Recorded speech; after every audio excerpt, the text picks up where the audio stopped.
Sebelum orang lain mendukung Prabowo, kami sudah dukung duluan. Oke. Ya kan, sebelum orang lain berkorban untuk Prabowo, saya sudah berkorban duluan. Bahkan sampai masuk penjara pun juga kan. Tidak mungkin Surya Paloh mau nerima AHY jadi cawapres. Ada persoalan pribadi antara SBY sama Surya Paloh. Surya Paloh dengan SBY ada persoalan pribadi. Ini ada persoalan pribadi yang orang tidak boleh tahu. Saya tahu. Anies bisa multiperan. Multiperan artinya kalau dia bersifat multiperan, maka dia sebagai artinya satu-satunya presiden yang berperan sebagai integrator. Kita tidak memiliki presiden integrator sekarang. Assalamualaikum warahmatullahi wabarakatuh. Waalaikumsalam. Sobat RH sekalian, jumpa lagi kita di channel yang keren ini. Keren dan cadas. Ya, sahabat RH sekalian, Tamara malam ini ya, yaitu tamu malam Ramadan, kita mengundang ini orang yang lebih berbahaya daripada Napoleon Bonaparte. Apalagi dari Ricky Santoso ya, Habil Marati. Assalamualaikum warahmatullahi wabarakatuh. Waalaikumsalam, Bung Refli. Jadi Habil Marati ini, sobat RH sekalian, namanya sudah kita kenal sejak zaman Hamzah Has. Jadi saya ingin almarhumah ibu saya waktu penghitungan Hamzah Has, ya kan? Waktu calon wakil presiden. Oh gitu ya? Ya, lama-lama dia bilang, kok Ham jahat. Ham memang jahat kalau pelajaran Ham ya. Jadi saudara sekalian, Bro Habil Marati ini sosok yang unik ya. Banyak sejarahnya ya. Kelahiran 7 November. 7 November 62. 7 November 62. Kalau 7 Desember Bro itu KM50 ya. KM50. 7 November 62 ya. Dan pernah menjadi bendahara umum P3 zaman Hamzah Has ya. Iya. Tahun berapa itu, Bro? 2004. 2004 sampai 2009. 2004 sampai 2009. Oh, berarti Hamzah Has tidak lagi wakil presiden dong? Kan sebelum dia kan sebelum berakhirnya masa jabatannya. Bukan, artinya sebelum akhir jabatan. Iya, ya. Karena Hamzah ke Megawati kan 2021 2024. 2004. 2001 2004. Iya. Jadi sebelum berakhir masa jabatan kepengurusan, jadi Bro masih ya. Sebagai bendahara umum. Jadi sobat sekalian, kalau seseorang ditempatkan menjadi bendahara umum, pasti orang itu miskin. Kalau tidak tajir melintir, luar biasa. Tapi banyak juga cerita tentang beliau ya. Karena itu saya mau urut satu-satu. Bro, saya dapat informasi ya dari obrolan kita. Tapi ini kan ke publik. Bro sudah mendukung Prabowo sejak 2009. Artinya 2009, 2014, 2019. Bahkan ikut juga membidangi lahirnya Gerindra, Gerakan Indonesia Raya. Tetapi 2024 kenapa nggak dukung Prabowo? Kan kalau bergabung sama Jokowi peluang menangnya tinggi. Nah, silakan dieksplorasi, Bro. Ya, para pemirsa daripada RH Channel, keren dan cadas. Ya, betul sekali ya, Bung Refli ya, bahwa Prabowo itu awal-awal dia kembali ke Indonesia dari Jordan kan? Ya. Itu saya kenal Prabowo ini lewat, saya diperkenalkan oleh Heri Pisan. Heri Pisan. Oh, Heri Pisan ini adalah temannya Prabowo, sama angkatan 73 dia, Kapri. Ya kan? Dia pernah menjadi Heri Pisan ini dulu pernah menjadi Garnisium dan Garnisium Jakarta. Garnisun. Ya, Garnisun Jakarta. Ya. Nah, di awal-awal 2004 itu saya dikenal sama Prabowo. Nah, terus kami sering berdua makan malam yang Prabowo, cerita mengenai politik. Waktu itu saya masih DPR. Oh, masih anggota DPR. Anggota DPR. Makan malamnya di mana? Di Mulia Hotel. Oh, di hotel. Di Mulia Hotel. Itu di awal Prabowo baru balik dari Jordan. Sorry, Bro, untuk klarifikasi, Bro menjadi anggota DPR 99 sampai 2009. Ya, 2 periode ya. 2 periode. Oke. Jadi awal-awal Prabowo ini dari kembali Jordan ini kan banyak yang tidak tidak banyak teman kehilangan temannya ya, kehilangan. Nah, itu waktu di sekitar dia itu yang akrab itu Fadlizon, Mudi PR, Glenny Horipan. Oke, masih Glenny masih sekarang. Masih sampai sekarang Glenny.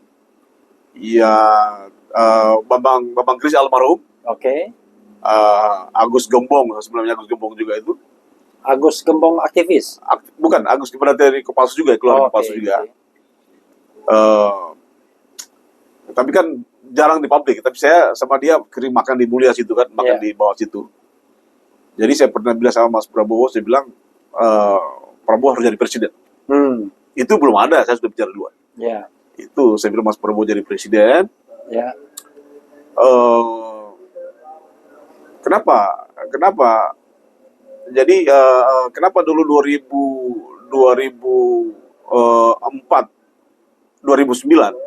mulai kita gagas Prabowo jadi presiden. 2004 kan sudah ikut sebelumnya konvensi Partai Golkar, dia sudah ikut. Tapi kan tidak lanjut ya. Tidak lanjut. Okay. Tapi dia masuk itu serius maju itu adalah 2009. Ketika itu sudah ada Partai Gerindra ya. Kalau nggak salah sudah ada 2009 itu sudah ada Partai Gerindra kan. Sudah ada Partai Gerindra. Dulu itu sudah diputuskan Prabowo itu berpasangan dengan Sri Bahir. Itu waktu Sri Bahir adalah... Kenapa ada Partai Gerindra, saudara sekalian? Karena 2009 itu legislatif duluan. Ya, makanya ada Partai Gerindra. Dia bikin partai. Itu, dan saya juga ikut membidangi. Ikut membidangi lahirnya Partai Gerindra. Ya itu dulu kita rapat-rapat di mana, di Tugu Tani itu, hotel Arya Duta. Tugu Tani situ, rapat situ, rapat bicarakan kan. Dan itu memang dimotori oleh Pak Mudi PR. Bahkan kantor pertamanya ini adalah di Jalan Dharma Wangsa 1, nomor 9 kalau salah. Jalan Dharma Wangsa 1, nomor 9. Itu rumah Pak Mudi PR. Dan memang Prabowo ini benar-benar menyiapkan Gerindra untuk menjadi kendaraan politik. Serius sekali. Sangat serius. Meskipun dia 2009 itu gagal untuk menjadi cawapres karena kurang seat itu kan. Karena gabungan P3, Gerindra dan PAN tidak cukup. Ya kan? Kenapa dulu kita mendukung Prabowo ini? Pertama, ketika Prabowo menjadi Kopassus, kemudian Kopassus dan Danjen Kopassus dan dari Barat Merah, dan dia kan sering akrab dengan Pak Margono ini. Ya kan? Akrab sekali Pak Margono dan itu kan Pak Margono itu siapa? Pak Margono itu kalau dari Dewan Dawa atau apa sih ya, lupa ya. Gogon. Gogon. Kan teman-temannya Fadlizon kan, PBB kan. Ahmad Sumargono. Ahmad Sumargono itu sering diskusi dengan Prabowo dan Fadlizon dengan kawan. Suatu saat Prabowo sempat berbicara bahwa Indonesia ini adalah mayoritas Islam. Oleh karena itu yang berkuasa harus yang Islam. Itulah yang kita menjadi eksplorasi kan. Karena P3 Partai Islam. Karena P3 Islam itu kan. Nah tapi terus 2009 itu kan dia hanya menjadi cawapresnya Megawati kan. Ya kan. Perjanjian batu tulis. Ya kan. Saya tidak mau bicara perjanjian batu tulis gitu kan. Nah terus dia memang Prabowo ini adalah dekat dengan kelompok-kelompok Islam kan. Kelompok Islam memang meskipun dia sesungguhnya soal syariat Islam itu mungkin jalan dilaksanakan, tapi mungkin esensi substansi daripada mayoritas Islam itu kesimpulan dia harus berkuasa di negeri ini gitu kan. Secara demokrasi kan. Dan dia juga dari Jordania. Jordania kan, mungkin sudah diberikan pembekalan oleh Raja Jordan kan, kita nggak tahu. Tapi itulah sosok Prabowo gitu kan. Yang kemudian 2014 dia berpasangan dengan Hatta Rajasa kalau salah kan. Ada yang bilangnya Prahara. Prabowo Hatta Rajasa. Jadi dulu P3 mendukung Prabowo, Prahara 2012 kan. Situlah awalnya Saudara Mali dipecat dari P3 kan. Karena dia menghadiri rapat akbar Gerindra di Senayan. Stadion Bung Karno itu kan. Sehingga dicopot, dipersoalkan. oleh kelompok-kelompok yang masih berpikir dengan SBY. Oke. Tentu kan SBY masih incumbent kan, tapi kan 2015 ini kan kita bicarakan. Sinilah SDA itu diganti soal dari P3-nya kan, karena dia menganggap menghadiri rapat akbar Gerindra yang dihadiri Prabowo sebagai capres itu kan. Tapi kan berpasangan dengan Hatta kan gagal juga kan. Ini juga kesalahan SBY karena SBY itu waktu sok kenegaraan, sok jadi negarawan kan. Sehingga dia tidak mau cawe-cawe. Tidak mau cawe-cawe seperti Jokowi ini kan. 2019 kita dukung lagi Prabowo. Dukung lagi kan? P3 dukung lagi. P3 setengah hati. Tapi Bro sebagai person kayak saya full saya dukung Prabowo. P3 setengah hati. Dan Demokrat pun setengah hati. Demokrat mendukung Prabowo tapi tidak kampanye. P3 juga begitu, dukung Prabowo tapi tidak kampanye. Nah, jadi artinya bahwa yang partai yang serius itu cuma Gerindra, PKS dan PAN. Itu aja kan? Yang P3 Demokrat itu setengah hati. Artinya dia dukung tapi hanya sekedar untuk menggugurkan kewajibannya gitu kan, tapi tidak kampanye kan? Itu 2019. Tapi dalam perjalanan ini, ketika saya melihat bahwa Prabowo sudah ketiga kalinya kalah berturut-turut, saya pikir ini recovery-nya susah, ya kan? Apalagi dia tiba-tiba jadi menterinya Jokowi kan? Nah ini saya pikir sesuatu yang keliru secara politik. Itu pandangan politik, nah. Tapi kalau pandangan istilah Prabowo itu tidak ada musuh yang abadi, hanya kepentingan abadi, artinya, kan? Ya mungkin itu paham dia ya. Tapi kalau saya secara politik bahwa cara seorang capres tiba-tiba menjadi menteri di koalisinya, di lawan politiknya dulu, saya kira ini agak susah diterjemahkan. Agak susah kita mencari definisinya itu seperti apa secara sosial politik itu agak susah. Mungkin Prabowo yang tahu itu kan. Tapi kan hari ini dia menikmati itu dan dia memetik hasilnya kan. Nah 2024 ini saya tidak mendukung itu karena pertama sebelum 2024 ya tidak mendukung. Saya ingin sedikit flashback 2019. Ini mohon maaf bro ketua sempat saya bilang bro ketua itu karena kita sering runtang-runtung dengan KIB, kuning hijau biru. Jadi beliau ada koordinator KIB. Jadi bro ketua sempat juga itu sekolah di pesantren Polda Metro selama berapa? 9 bulan. 9 bulan. Itu diputus pengadilan nggak? Diputus. Diputus. Vonisnya karena apa waktu itu? Pasal 55 turut serta. Turut serta itu menyediakan apa senjata untuk tindakan makar gitu.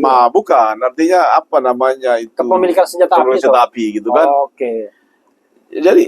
Jadi saudara sekalian biar agak jelas sedikit ya.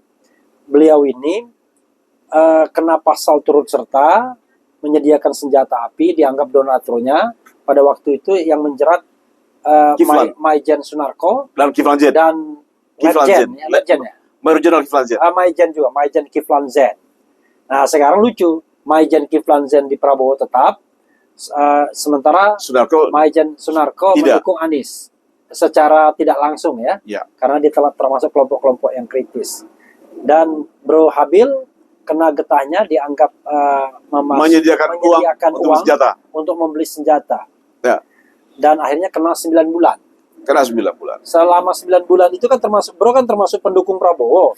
Pernah ditengok Prabowo nggak? Atau pernah disapa nggak? Pernah suatu saat ada rencana mungkin Prabowo sudah ke Polda tapi dilarang masuk. Nggak boleh masuk sama takti itu kan. Bayangkan itu seorang capres dilarang masuk menengok kita gitu kan. Tapi ada sesuatu yang Bro Refli yang saya perlu menjelaskan tentang hal-hal seperti begini kan. Pertama bahwa kasus ini kan memang berawal dari kegiatan demo di Bawaslu. Tanggal 20 Mei ya. Bulan Mei. 20 Mei gitu kan. Itu kan demo Bawaslu saya kebetulan ada di sana, Ya. di Bawaslu itu, di Sarinas itu kan, Ya. saya bersama istri saya itu adalah setelah saya teman-teman aja makan di Padang Garuda di sebelah sana itu kan, Ya. di jalan apa namanya itu? Di Jalan Sabang. Sabang. Ya. Saya mampir situ kan. Tapi sesungguhnya kami Kiflan Zain dan saya itu diproses bukan soal keberadaan kami di Bawaslu, Bukan. di Bawaslu. Ya. Tapi adalah pada saat itu ada kegiatan Super Semar tanggal 11 Maret itu waktu, ya kan? Ya. Super Semar, si Kiflan ini mau merayakan peringatan Super Semar. Oke. Ya, jadi 2019 itu ya. 2019. Jadi ya kita berikan untuk apa, untuk Super Semar. Itu aja sebenarnya sesungguhnya benang yang ditarik ke saya gitu kan. Tapi memang saya kira memang saya tidak lagi mempersoalkan kasus ini, tapi artinya bahwa kita ada di Tahati itu, di penjara di Polda itu adalah memang karena kita dianggap pendukungnya Prabowo. Oke. Ya kan? Kalau alasan bisa dicari-cari ya. Alasannya cari-cari. Iya. Tapi artinya bahwa kita bekerja untuk Prabowo di Jawa Timur itu waktu. Iya. Ya, kita bekerja di Jawa Timur, kita menggunakan ojek, bahkan kita gaji ojek itu 3 bulan sebelum Pilpres kita bayar per bulan. Dari uang kantong pribadi. Atau pribadi. Sampai berapa M juga habis? Ya, lumayan lah. Lumayan kalau untuk beli apa namanya, kalau untuk mensponsori RH Channel mungkin lebih besar sekarang bisa kan. Jadi itu tapi itulah. Terus kemudian adalah akhirnya Pak Mudi pun keluar dari Gerindra kan, Mudi PR kan. Padahal kan Mudi ini juga peletak dasar berdirinya Gerindra kan. Oke. Malah kan akhirnya rebutan dengan partai dengan Tobi kan. Iya. Jadi itu. Jadi apa yang saya mau sampaikan dalam menyampaikan informasi tentang mengapa 2000. Sorry, ini pasti pemirsa curious ya. Tadi ojek berapa yang disewa? Ada sekitar 1.000 ojek. 1.000 ojek 3 bulan. 3 bulan. Satu ojek? Satu ojek ada 1 juta, ada 500. 1.500.000 per bulan. Ada 1 juta, ada 500 per bulan. Per bulan. Selama 3 bulan. Jadi satu ojek itu kalau di rata-rata berarti kan misalnya ada yang 3 juta, ada yang 1,5 juta. Lah, ada 500, ya. Ada 1 juta. Iya, kalau selama 3 bulan. Selama 3 bulan. Ya kan? Selama kalau 3 kita bulan, kasih mediannya aja 2 juta. 2 juta. Nah, 2 juta dikali 1.000. Itu saya nggak ngerti. 1.000 ojek. 1.000 itu untuk door to door. Ya, 2 juta kali 1.000 itu kan 2 miliar. 20 miliar. 20 miliar. Bayangkan, sahabat sekalian. Jadi bisa dibayangkan kan? Jadi untuk pemenangan Prabowo luar biasa ya. Oke. Ya, 2009 itu kan cerita masa lalu. Ya, sekarang kita menghadapi ke depan adalah. Oke, sekarang kita mulai edisi. Kenapa tidak dukung Prabowo tapi dukung Anies? Padahal kita tahu dukung Anies itu jalan terjal. Kalau ini jalan mendaki. Nah, kalau ini kan jalan landai dia, bahkan jalan tol. Jalan tol. Nah, coba silakan. One way ticket. Nah, coba. Ya kan? Gimana? Jadi kekecewaan saya dengan bahkan masih ingat Refli kan ketika kita sama-sama di almarhum Reza Ramli. Iya. Prabowo kan sebenarnya sama saya kan? Iya. Masih tinggal di Pondok Indah.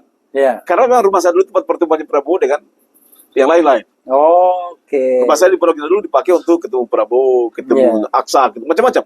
Jadi saudara sekalian, waktu Prabowo datang, yang ditegur kita berdua. Kita berdua aja, yang lain enggak. Yang lain enggak. Kalau dia janji podcast sama saya. Ya. Jadi artinya bahwa sebelum orang lain mendukung Prabowo, kami sudah dukung duluan. Oke. Ya kan, sebelum orang lain berkorban untuk Prabowo, saya sudah berkorban duluan. Bahkan sampai masuk penjara pun juga kan. Oke. Nah, lalu kenapa saya berpikir ke Anies dan Caimin kan? Dan begini, Prabowo ini kan sudah dalam pandangan pemahaman politik kita, dia sudah mencapai puncak karir politiknya. Oke. Ya, dari 2009, 2014, dan 2019. Iya. Ya kan, ini kan belum ada yang 3 kali berturut-turut kalah terus maju terus. Iya. Ya kan? Saya pikir ini sudah saatnya mestinya Prabowo itu mendukung Anies. Karena Anies, saya pikir Anies dan Gubernur DKI gampang bagi Prabowo untuk mendukung Anies. Ya kan? Tapi kan tiba-tiba Prabowo maju kan? Maju, tapi dia maju setelah dia menerima tawaran untuk jadi menteri Jokowi. Kalau saya tidak tahu apakah kalau dia tidak jadi menterinya Jokowi saat itu, dia masih beroposisi dengan Jokowi, mungkinkah Prabowo akan maju capres hari ini? Oke. Ini pertanyaan kan? Iya. Artinya jangan sampai masyarakat menyimpulkan bahwa Prabowo ini maju karena didukung dengan Jokowi kan? Iya. Ya kan? Iya. Pertanyaan sebaliknya adalah, mungkinkah Prabowo ini akan mencalonkan diri bila dia masih di luar pemerintahan Jokowi? Oke. Ini kan saya bisa jawab itu, bro. Jadi jawabannya adalah one day dia bilang bahwa ngapain katanya kalau tidak didukung oleh Jokowi atau didukung oleh pemerintah, ngabisin duit aja. Katanya. Nah, berarti kan Prabowo ini dorong maju karena didukung Jokowi, bukan didukung rakyat. Ya. Kan itu makanya dia anaknya dia tunggu kan? Ya, makanya berarti memang ini sudah didesain sejak awal kan? Ya kan? Ini kan bukan by accident, by design. Ya kan? Jadi majunya Prabowo didukung dengan Jokowi adalah by design. Oke. Jadi artinya masuknya Prabowo di kabinet juga by design. Ya kan? Ya. Nah, Gibran jadi cawapres adalah by design. Jadi ada desain ini mau kemana ini bangsa? Kan ini pertanyaan kan? Ya. Nah, oleh karena itu dengan gabungnya Prabowo ke Jokowi, saya tidak lagi mendukung. Oke. Dan itu banyak teman-teman mendukung lagi, bukan karena Prabowo-nya ya. Tapi ada dua hal yang saya tidak dukung. Pertama adalah secara politik, Prabowo ini telah mencapai puncak karirnya politiknya ketika 3 kali berturut-turut gagal menjadi presiden. Nah, dia recovery, kaptif politiknya recovery ketika dia dukung Jokowi sama Gibran. Nah, ini kan dia recovery kan, ya kan? Ini yang kami tidak mau gitu. Saya lari ke Anies. Kenapa lari ke Anies? Anies ini di dalam pandangan saya selama dia jadi gubernur DKI ada 3 hal yang dikerjakan. Dan ini sesuai dengan konstitusi kita. Yang pertama dikerjakan adalah dia tidak membangun infrastruktur personal. Oke. Ya kan? Oke. Tapi dia membangun infrastruktur hajat hidup orang banyak. Oke. Ya kan? Ya. Yang kedua, dia mampu menghentikan reklamasi against undang-undang, melawan undang-undang. Ya kan? Karena itu bagaimana mungkin laut sebagai milik negara, itu hanya bermodalkan izin selebar kertas, dari aset negara dikonversi menjadi aset korporasi dan pribadi. Oke. Jadi negara nggak boleh kayak begini. Oke. Nah, Anies dia lawan ini. Dan yang ketiga yang saat ini, selama Anies menjadi di DKI, dia tidak terlibat dalam sogokan. Oke. Suap menyuap. Dia tidak merupiahkan jabatannya. Ini hebatnya orang. Karena kalau dia merupiahkan jabatannya, dia banyak.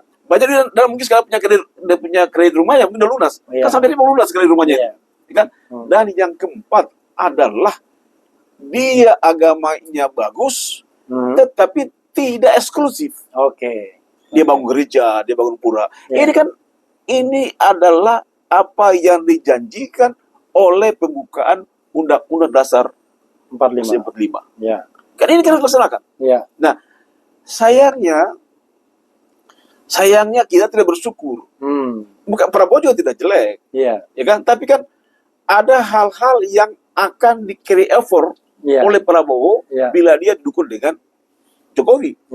Dan sekarang salah satu yang nampak di mata ini yaitu meng-carry over lewat anaknya. Ini kan berarti meng-carry over daripada kepentingan Jokowi kan. Nah, oleh karena itu saya berada pada kesimpulan politik saya bahwa Anies itu harus disyukuri karena dia mampu keluar sebagai calon presiden. Dan juga Pak Refli, saya ingin sampaikan hal yang penting. Dulu ketika pertama kali saya ketemu Suharto Monoarfa, ketua umum P3, dia menyampaikan kepada saya bahwa calon presiden itu hanya ada 2. Hanya ada 2, Dan calon presiden ini harus keluar dari kantung partai politik dukung pemerintah. Ya kan? Iya. Nggak boleh nanti calon ini harus anggota partai politik. Oke. Dan pengurus partai politik. Oke. Ya kan? Ya dia ingin bawa itu. Hanya 2 pasang.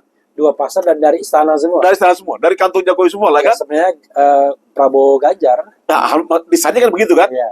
Nah, terus saya cross check dong ke Hasto, Iya. sekjen PDIP. Iya. Saya berkali-kali ke rumahnya, ke kantornya di jalan Teguh Umar nomor 29, Iya. nomor 12. Iya. Ya, nomor 12. Hasto cerita bahwa capres hanya ada 2 calon dan semua ada anggota pengurus partai politik dari pemerintah. Oke. Ya kan? Tinggal dibagi aja. Tinggal dibagi. Saya Iya. pikir ini mati demokrasi. Jadi Iya. sesungguhnya desain awal ini memang demokrasi mau dimatikan. Iya. Ya kan? Iya. Mau dimatikan. Nah, tapi Anies tertolong dengan keluarnya Nasdem dari zona nyaman. Iya. Artinya Nasdem itu kalau dia bertahan di pemerintahan Jokowi, dia nyaman-nyaman saja. Iya. Apa bisa dikasih kan? Iya. Dia keluar situ. Ya kan? Dia keluar mencalonkan Anies, deklarasikan Anies, kan? Bergabung dengan Demokrat dan PKS. Iya. Ya kan? Pada awalnya Begitu kan? Iya. Bahkan Anies itu sudah berkali-kali membentuk tim 8 untuk menjadikan AHY sebagai cawapres. Iya. Itu form benar Anies. Iya. Jadi saya mengatakan tidak benar pernyataan SBY bahwa Anies itu pengkhianat. Iya. Tidak. Iya.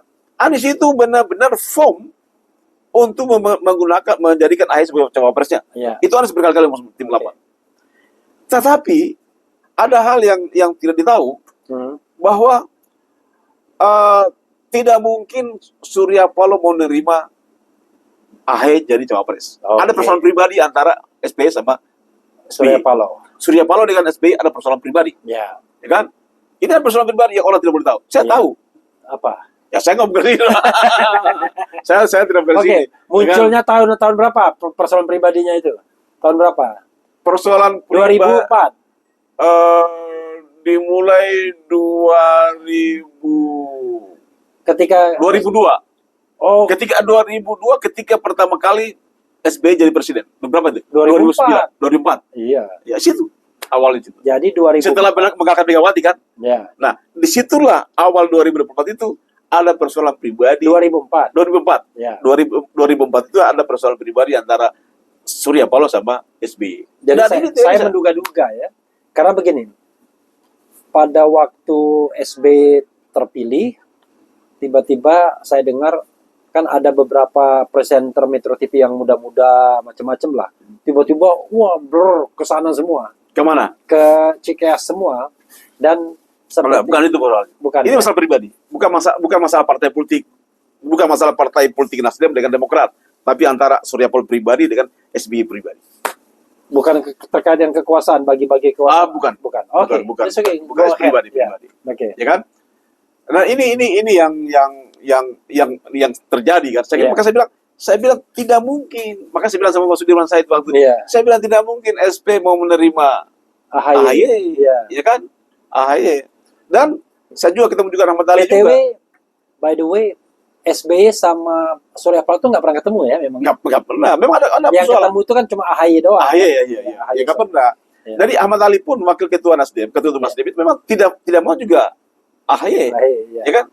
Nah, oleh karena itu ketika KIB kita tes water, testing the water, ke kantor Demokrat, saya pikir tahu reaksinya partai politik. Ternyata yang beres keras itu Nasdem. Itu artinya memang tidak mungkin satukan. Oke. Ya kan? Kita sepolitisi juga dong, kita harus tahu peta ini mau kemana kan. Nah, tapi saya sudah paham bahwa Nasdem ini akan ke PKB. Oke. Ya kan? Akan PKB. Iya. Jadi, nah, oleh karena itu, jadi artinya kalau kita kembali ke format politik hari ini, ya kan, dengan Anies dan Caimin, ini adalah suatu nikmat yang mestinya bangsa dan umat itu harus merespon dengan baik. Oke. Karena apa? Nanti nikmat mana lagi yang kita dustakan? Ini pasangan paling bagus itu kan, secara kapasitas, usia, pengalaman, ya kan, tidak melawan undang-undang, representasi umat, kelompok, Ya kan, dan Anies juga ini bisa ditarik ke PDIP nasionalis, bisa ditaruh dengan PKB Islam, bisa ditarik kemana-mana gitu. Ya kan, karena dia ini memang bisa ini multi peran. Ya kan, multi peran tanpa harus menjual agamanya kan. Tanpa harus menjual kekuasaannya, tanpa harus menjual akidahnya, tanpa harus menjual akhlaknya. Tapi Anies bisa multi peran. Multi peran artinya kalau dia bersifat multi peran, maka dia sebagai artinya satu-satunya presiden yang berperan sebagai integrator. Kita tidak memiliki presiden integrator sekarang. Ya kan? Prabowo dan Gibran bukan integrator. Ya kan? Karena against rule, against undang-undang konstitusi kan. Jadi artinya Anies ini multi peran yang bisa mengkanalisasi sebagai presiden yang integrator. Kita butuh integrator bangsa sekarang. Kita tidak punya sekarang ini. Ini berbahaya. Ya kan? Ini berbahaya. Oleh karena itu, saya yakin Prabowo dan Prabowo sendiri dia tidak bisa memainkan peranan integrator. Ya kan? Kenapa alasannya? Pertama, dia beban terhadap Gibran. Ya kan, bagaimana dia beban kan? Harus digendong terus. Harus digendong terus. Yang kedua juga ada carryover dari program-program Jokowi yang tidak efisien. IKN artinya melanggar undang-undang juga kan. Nah, jadi ada beban berat yang dibebankan dan dipikir oleh Prabowo. Kalau ini terjadi, kasihan dia, kasihan rakyat, bangsa tidak akan bergerak stagnan, ya kan? Itu yang pertama. Yang kedua, Bung Refli, Prabowo ini tadi saya katakan dia maju kan didukung sama Jokowi dan dipasangkan dengan anaknya. Ya kan? Tapi saya ingin menyampaikan fakta. Selama ini orang banyak salah memahami tentang ketahanan sosial, perlindungan sosial.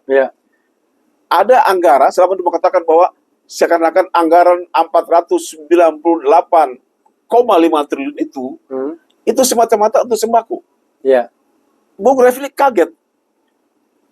Ternyata anggaran perlindungan sosial nilainya itu 498,5 triliun itu untuk membiayai 150 juta orang. Anda bisa bayangkan, Anda men-treat rakyat yang punya hak pilih, yang punya suara, sebesar 150 juta orang, anggarannya dari negara. Kan ini terjadi kolaborasi pelanggaran keuangan negara. Ya kan? Bukannya ditambah jadi 560 triliun. Bukan. 400, ini salah paham. Di dalam kita bicara dalam APBN 2024. Ya kan? APBN itu kan DIPA-nya baru keluar, DIPA itu kan harus ke menteri terkait kan. Kalau misalnya bicara bansos harus menteri sosial. Itu kan DIPA-nya mulai dikasihkan Januari. Ya kan? Januari berarti kan pengadaannya tendernya itu Februari. Itu daftar isian proyek. Iya kan? Berarti kan DIPA-nya itu kan mulai dirilis, mulai diberikan pemerintah itu Januari. Mulai Februari itu mulai tenderkan. Ya kan, dikerjakan kan? Nah, yang menjadi pertanyaan, ini orang nggak tahu. Dana perlindungan sosial 498,5 triliun ini ternyata digunakan untuk membiayai 150 juta orang. Ya kan? Apa saja itu? Ini Bung Refli tahu, yaitu namanya PKH. Penerima Keluarga Harapan. Perlindungan penerima Keluarga Harapan. Penerima Keluarga Harapan. Ya kan? Ini nilainya 10 juta orang. Ya. Yang kedua adalah sembako. Itu nilainya 18 juta orang. 18 juta orang. Ya kan? 18 juta, 18 ribu. 18 juta 18 ribu orang. 18,8 juta. Ya. Berarti sudah 24 juta orang kan? Ditambah lagi dengan PIP, Program Indonesia Pintar. Ini 20 juta orang. 20 juta orang. Ya kan? Tambah lagi dengan ini pelajar ya, anak ABG yang milenial Z, kelas Z. Tambah lagi PIP, KIP, kredit kartu Indonesia Pintar. Itu 1,1 juta orang. 1,1 juta orang. Yang paling besar adalah sudah 45 itu. Bukan, itu aja berapa sekarang itu? Sudah 45 juta tadi, kurang lebih. Iya, ditambah lagi dengan namanya pembiayaan iuran kesehatan nasional, JKN. Jaminan kesehatan nasional, 98 juta orang. Ya kan? Ditambah lagi dengan BLT, 2,9 juta orang. Oke. Total saya nilai itu 150 juta. Oke. Ya kan? Dan itu diklaim sebagai program paslon. Dan anehnya, program ini diluncurkan tanpa ada sasaran. Padahal di dalam undang APBN itu sasaran dikritik pemerintah sendiri mengkritik bahwa program ini sesungguhnya tidak efektif. Program ini sesungguhnya adalah tidak tepat waktu. Kalau tanggalnya nggak tepat, penyaluran nggak tepat. 130 juta orang, Bu Refli. Kalau ini diberikan semua dan untuk memilih salah satu paslon, taruhlah 150 juta orang ini yang efektif untuk memilih salah satu paslon, 75%, ya 50%. Udah menang pasti. Udah menang. Oke. Jadi sesungguhnya pemilu telah dimenangkan oleh dana APBN 490 triliun itu. Ya kan, dana pilihan sosial itu. Jadi artinya sudah menanglah itu sebelum pencoblosan. Oke. Nah, jadi ini hal-hal yang harus dihentikan. Karena ternyata dana bansos ini, dana perlindungan sosial ini dimulai awal Covid 2020. Itu nilainya 498 triliun. Oke. 2020. 2021 turun menjadi 400, kalau saya tidak salah, 464 triliun. 468. 60 triliun. 68. 60 triliun. Oke. 2022 turun lagi menjadi 461 triliun. Oke. Ya. Turun lagi 2023 menjadi 460 triliun. 2024 pemilu naik 498. Jadi artinya memang ada by design. Oke. Ini adalah pelanggaran undang-undang. Ya kan? Nah, inilah hal-hal yang harus dipahami. Bahwa Anies itu kalah karena dikalahkan dengan dana bansos 400, dana perlindungan sosial. Jadi bukan dana bansos ya. Dana perlindungan sosial. Perlindungan sosial. Ya. Kalau dana bansos itu cuma 18 juta orang. Ya kan? Jadi yang terima sembako itu hanya penerima sembako hanya 18.800.000 orang. Ya kan? Jadi kita bicara bukan dana bansos, kita bicara dana perlindungan sosial.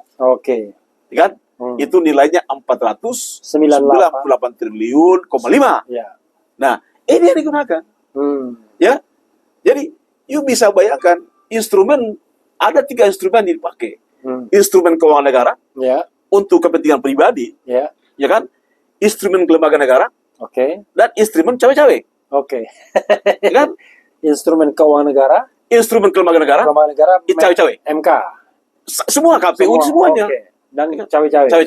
Jadi bagaimana mau menang? Jadi demokrasi telah mati.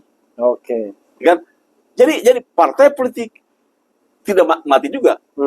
Mati tak mau, hidup segan. Tapi begini bro ya, yang menarik adalah ketika bro tahu itu 498,5 triliun itu kapan tahunya? Loh, saya sudah kampanye kan mana-mana. KIP kan sudah kampanye kan? Bahwa ini kan kita udah tahu nih bahwa pemilu tidak fair, pasti kalah. Tapi kok bro masih semangat aja? Saya sudah sampaikan ke tim. Saya bilang ini kita akan mungkin masih kan rapat terakhir di Sultan. Saya tinggal besok pemilihnya.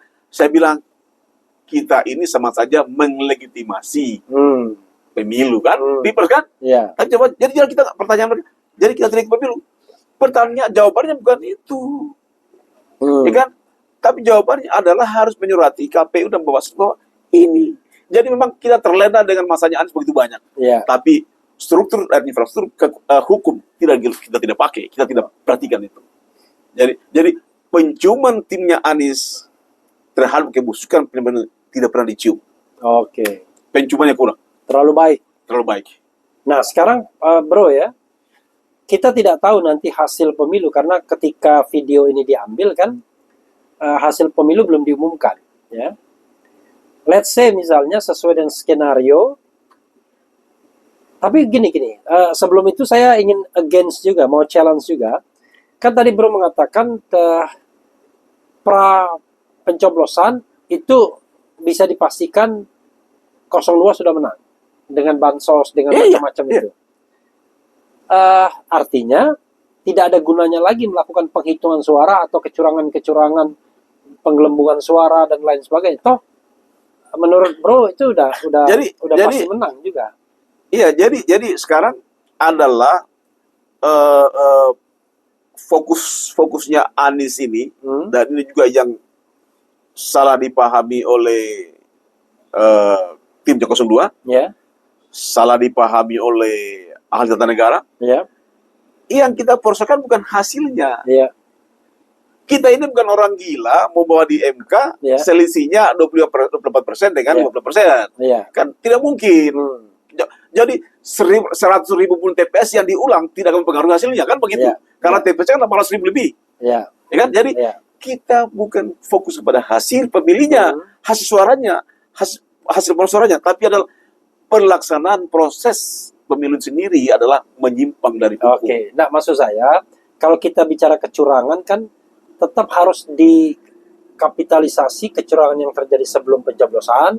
Tadi yang dana perlindungan sosial, pada saat pencoblosan, intimidasi misalnya, atau misalnya bujukan-bujukan, penggelembungan suara, dan pasca pencoblosan yang dengan sengaja beberapa TPS, beberapa tempat ada masalah, termasuk Sirekap. Maksud saya begini, untuk memastikan kemenangan itu kan tidak hanya dia pastikan pra pencoblosan. Pra pencoblosan itu kan prakiraan. Tapi pas pencoblosan dan penghitungan itu kepastian.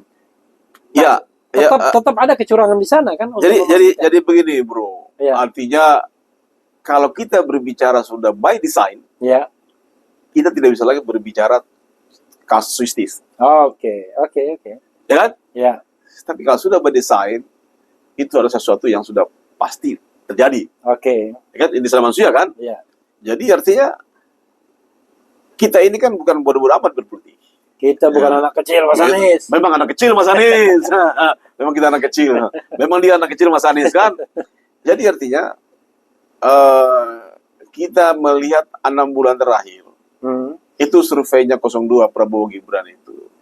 Surveinya Prabowo sebelum dengan Gibran. Sebelum wakilnya itu kan kecil-kecil. Ya, pokoknya di bawah 40%. Di bawah 40%, 38. Nama Erik 38, nama Sandiaga 38, nama Adlangga 3836, nama itu LSI LSI. Tapi begitu sama Gibran itu kan MK 90 itu awalnya kan, itu kan langsung 58, satu putaran. Putusan MK 90 kan, langsung dua isu pertama satu putaran, dan satu putaran di atas 51%. 51,52, ada 56, mana 5 sudah ada kan? Sudah ada dan hampir survei begitu. Ya kan? Ya kemudian ini kan by design. Nah, yuk bisa bayangkan, kita bisa membayangkan pas selesai pencoblosan jam 2 siang. Jam 4 pencoblosan selesai jam 1. Perhitungan jam 2. Jam 2 itu sudah mulai keluar namanya exit poll. Ya kan 55%. Ya kan? 50% Anies nomor 4. Tetap hampir tidak saya kan? Ganjar 16. Jadi exit poll ini menjadi stimulus untuk mempertahankan quick count. Jadi ada pesan berantai, Sorry. Ada exit poll juga ya? Ada 50%. Itu jam 2 kalau salah. Nanti jam 4, jam 5 itu sudah semua quick count mengeluarkan LSI itu di atas 58,5%. Kan? Jam 5 sore, jam 7 malam Prabowo hadiri deklarasi kemenangan di Istora. Deklarasi kemenangan tuh dia hadiri kira-kira jam 6. Jam 6 artinya persiapannya kapan? Kemarin atau kapan? Sewanya 2 hari sebelumnya. Jadi kan saya mengutip Tempo, kalau itu 2 hari sebelumnya. Yang kata Kodari, kok bisa? Ya karena yakin menang. 01 katanya karena nggak yakin menang, makanya nggak sewa duluan. Ini kan ya. Jadi artinya tadi desain lah kan? Jadi artinya kekalahan Anies pun ini by design. Ya kan? Sebelum jadi calon dia desain tidak maju. Ternyata ketika lolos sembako turun. Apa dalam perlindungan sosial turun. Ya kan? Gibran dipasang. Ya seandainya Anies tidak mencalonkan diri, pasti Gibran nggak bisa jadi calon. Cawapres kan? Pasti dia dengan Caimin. Iya. Prabowo Caimin kan, Iya. Ganjar dengan Erik, Atau Erlangga mungkin. ya kan? Iya. Ya kan? Atau Jadi Erik. jadi sesungguhnya Anies ini adalah mendismantle kan, mengacaukan semua rencana-rencana itu kan, Iya. rencana-rencana itu kan. Jadi artinya ya apa yang terjadi kemudian? Jadi Anies ini memang tidak boleh menang, Oke. ya kan? Tidak boleh menang, tapi jangan salah, kita masih punya Allah, kita Oke. masih punya iman Oke. bahwa sebaik-baik balas di budaya adalah Allah. Oke. Dan Ya. saya kira Anies belum tentu kalah. Oke. Ya, kita lihat ke depan. Kembali Ya. pada hak angket. Iya. Saya punya pengalaman soal angket. Oke. Ya kan? Saya dulu adalah salah satu anggota angketnya untuk Buloget, Bloget. Goskur. Bloget dan Buloget aja. Yana Tera Gate, bukan? Sama Buloget sama Bank Yana Indonesia. Yayasan Yana Tera. Ya itu ya sudah itu sama Iya. satu paket. Iya. Ya, jadi ada dua di zaman saya di era saya itu ada dua kasus angket. Satu pertama itu Buloget Iya. dan Najatera, Yayasan Ya. Buloget Perdian Buloget. Iya. Yang kedua Brunei. bukan Century Oke. Budiono. Oke. Brunei enggak Century. Oke. Jadi artinya bahwa waktu kita bikin hak angket Buloget Ya. itu kombinasi Hmm. antara hak angket, interpelasi Ya. dan hak bertanya Ya. DPR. Dan ini kemungkinan terjadi juga. Hmm. Kemungkinan terjadi. Ya. Jadi kemungkinan ini kombinasi juga bahwa ada yang membuktikan secara angket penyelidikan, Ya. panggil semua orang, Ya. ada juga interpelasi, Ya. memanggil presiden, Ya. ya kan? Hmm. Angketnya sedang berjalan, proses angketnya berjalan, tapi presiden pun dipanggil di dalam forum interpelasi, Hmm. ya kan? Tidak puas interpelasi, orang akan bertanya soal pernyataan-pernyataan tadi. Ya. Nah, ini Bung Refli bisa menjadi skenario atau bukan skenario, apa namanya, penyelesaian politik kecurangan secara menyeluruh. Oke. Ya, jadi angket ini jangan dipandang untuk menjatuhkan atau menghalangi Prabowo jadi presiden, Hmm. tapi ini adalah penyelesaian politik secara menyeluruh siapa yang melakukan pelanggaran terhadap undang-undang. Oke. Kalau ini kita masih pegang undang-undang, maka semua anak bangsa itu harus berpegang pada aturan main. Ya. Ya, jadi artinya siapa di dalam proses pilpres ini yang menyalahgunakan undang-undang? Kan itu aja. Hmm. Itu saya kira dari yang paling penting. Jadi rekomendasinya Buloget ini akan menghasilkan bahwa terjadi penyimpangan atau pelanggaran terhadap konstitusi dan undang-undang. Cukup itu aja. Tapi jangan bloket, bro. Angket. tadi antum bilang blok. Iya, bahwa hak angket kecurangan pemilu ini, Hmm. ya kan? Ya. Ini akan menyelesaikan keseluruhan kecurigaan tentang pemilu, pilpres. Ya kan? Saya kira itu. Bro, artinya Anda tidak menyarankan maju ke MK? Begini, MK itu adalah bisa saling feeding Oke. antara TSM sebelum pencoblosan. Hmm. Kalau di sana adalah TSM konstitusi. Jadi beda ya. Hmm. Kalau di sana itu mekanisme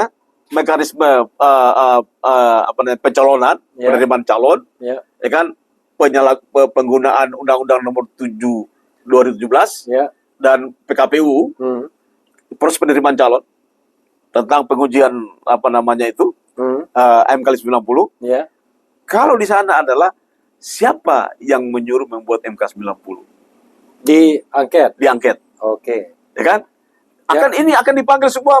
Jadi Said Ardi akan dipanggil, Paman Usman akan dipanggil. Ini Siapa yang akan dipanggil tadi pertanyaan? Said Ardi, Said Irsa apa? Saldi Isra. Saldi Isra akan dipanggil oleh hak angket. Oke. Penyelidikan kan? Ya, tapi apakah dia bisa dipanggil? Oh nggak bisa, kalau nggak ditangkal kalau tidak datang. Hak angket tak bisa. Iya, iya, iya. Hak DPR punya hak itu. Oke. Ya kan? Ya. Nah ini. Anda bisa bayangkan itu. Hmm. Jadi oleh karena itu, saya yakin bahwa Anies juga adalah memiliki hak politik, Hmm. hak konstitusional untuk menerima penjelasan dari lembaga politik DPR tentang kesimpulan daripada hak angket. Pertanyaannya adalah, Anda yakin angket itu akan berjalan? Saya yakin, saya hakul yakin, karena baik PDIP, sekjen PDIP sudah keras itu, maupun PKB, PKS dan Nasdem, itu kan terang-terangan mereka akan menggulirkan dan setuju hak angket.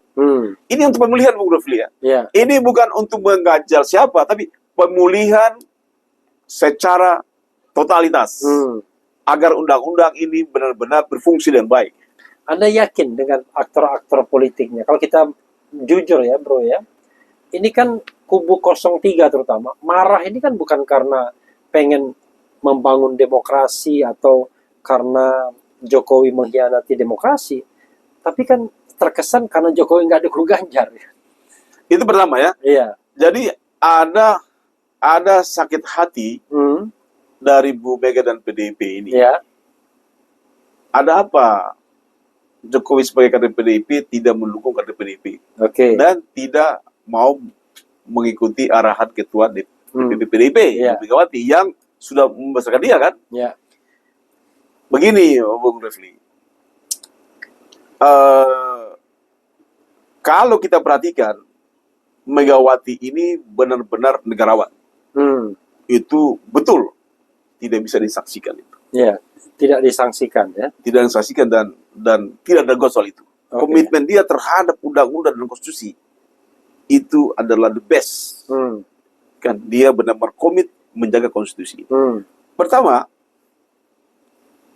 ketika dia 99 sebagai pemenang, menang Pileg, dia dong yang berhak menjadi presiden itu waktu. Meskipun konstitusi tidak mengatur itu, bahwa partai pemenang pemilu harus menjadi presiden, nggak ada itu kan. Dan dia kalah dalam penghitungan suara. Tapi ketika dia legowo menyerahkan kepada Gus Dur, di mana perolehan PKB di bawah PDIP, dan itu waktu voting, kalah dia sama Gus Dur. Kalah sama Gus Dur. Tapi dia mau menerima jadi wakil Gus Dur. Kemudian Gus Dur dilengsarkan. Dilengsarkan 2001. Juli 2001 kan. Maka dia menjadi presiden, melanjutkan 2004. 2004 dia maju berpasangan dengan Kiai Haji Hasyim Muzadi. Ketua PBNU aktif. Ketua PDIP Ibu Megawati. Incumbent lagi. Anda bisa bayangkan, bisa kalah dengan SBY menterinya, yang dianggap dia memotong Megawati kan. Dia tidak menggunakan infrastruktur dan instrumen kenegaraan seperti saat ini. Bisa aja dia pakai dana bansos macam-macam. Tapi dia taat pada konstitusi. Dia kalah, legowo, finish. Dia membangun partainya jadi oposisi selama 10 tahun sama SBY. Nggak ada masalah. Ini negarawan. Jadi Megawati itu adalah negarawan sejati. Ya kan? Yang kedua, Negarawati. Ada sepertinya tidak suka saya bilang Megawati itu negarawan. Bukan. Wan itu kan laki-laki. Negarawati. Yang kedua, ketika Jokowi meminta perpanjangan masa jabatan, periode, menolak. Nggak ada partai pun menolak kecuali PDIP. Negarawan lagi. Yang terang-terangan menolak. Negarawan. Hari ini adalah hak angket ini. Ada legacy terakhir Megawati. Dia memainkan legacy terpenting ini, atau dia mainkan. Ya kan? Jadi ini the last legacy-nya Megawati itu. Ya kan? Jadi dia harus make done. She must make done. Kan? Kenapa? Karena ini penyelesaian the whole all nation problem today. Kan? Jadi menurut Anda tidak mungkin Megawati lari, pasti dia akan menyetujui hak angket. Ini legasi dia. Yang legasi dia kemarin dia menolak tidak cawe-cawe ketika melawan SBY. Dia tidak melaksanakan instrumen kekuasaannya, kalah. Dia tidak ada masalah. Jokowi minta ada orang-orang yang mendukung Jokowi 3 periode, ya kan? Dia tidak setujui. Ini politik, tapi ini masalah nasional konstitusi. Legasi dia terakhir sini, hak angket ini. Luar biasa. Semangat sekali bro. Tapi bro belum pindah partai kan sekarang? Belum. Masih P3? Masih P3. Masih P3. Masih diakui di P3? Saya tidak mengakui mereka kembali. Jadi satu-satunya orang struktur formalnya dia balik. Dia yang tidak mengakui, bukan struktur formal. Kembali. Bro, by the way, Anda habis belasan puluhan miliar juga untuk kampanye Anies kan? Ya, itu kan kita anggap saja itu sebagai apa namanya zakat. Oh, oke. Zakat. Tapi Sebagai apa namanya hibah. Bukan zakat, apa namanya? apa? Infak. Infak. Kalau zakat beda lagi. Infak. Tapi bro ya, orang bilang, wah ini Habib Marati orang bodoh. Setiap yang dia dukung kalah, ya kan? Oh tapi ini belum kalah ya? Belum kalah dong. Belum kalah ini. Siapa tahu tadi yang dilantik Anies Baswedan. Belum kalah. Oke. Iya. Bro, Nah, ini bulan puasa ini apa aja kerjaan biasanya? iya, tadarus, Oke. ngaji. Tadarus sama ngaji sama itu? Ya, lain. Kalau ngaji itu kan berarti sendirian. Oh, Kalau tadarus kan rame-rame, kan? Iya, oke. Ngaji, tadarus, apa namanya, baca-baca terjemahan Al-Quran, terus baca ayat ini, konsensus kita seperti apa? Oh ini, kita belajar itu ya. Belajar. Jadi bagaimana kita menjadikan Al-Quran dan hadis itu sebagai referensi untuk mendukung kebenaran. Oke, luar biasa. Ini kalau gini P3 banget nih. Nah, itu boleh. Entarnya nggak salah dong. Banyak P3 begitu.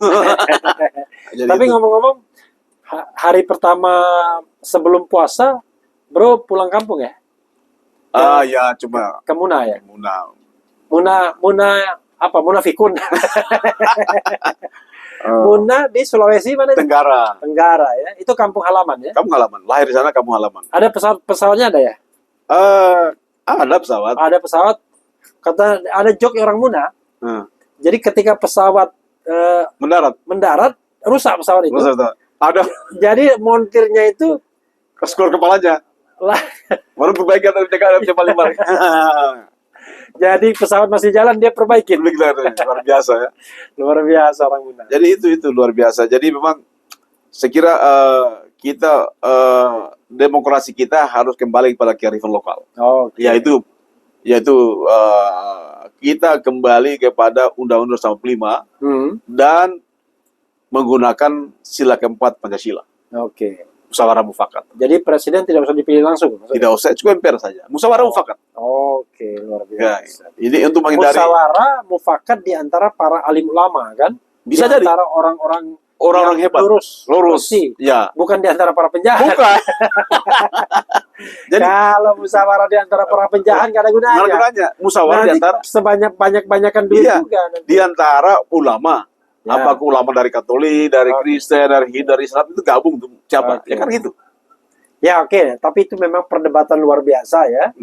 Nanti harusnya kita mendorong atau mengundang orang yang memang punya pemikiran memang ke arah sana ya. Karena begini bro. Ya.